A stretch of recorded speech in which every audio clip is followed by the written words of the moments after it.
people all the time, ask, well, man, if the people you're renting to can qualify to buy the home, they're not going to stay very long, and that's true.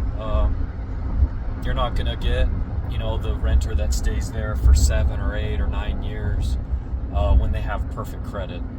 They have great income. I'd say most of the people we rent to can buy the home that they're renting if they wanted to, and they're renting for some other reason.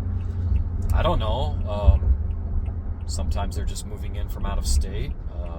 I guess that's the benefit of Utah, is we have a lot of people moving here. Sometimes they're building a home. They just need a couple years. Divorce situation, you get two good renters. But they all have a reason why they're renting.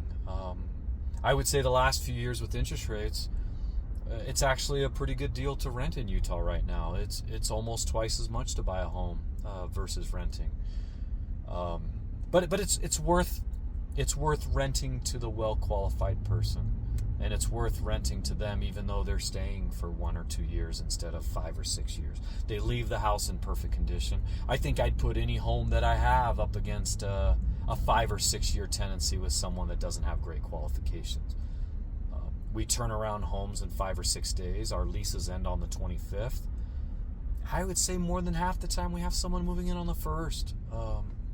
So yeah, over a 5 or 6 year period, I might have 3 or 4 tenants, and you might have 1. But I would put the condition of my home and my vacancy rate against anyone.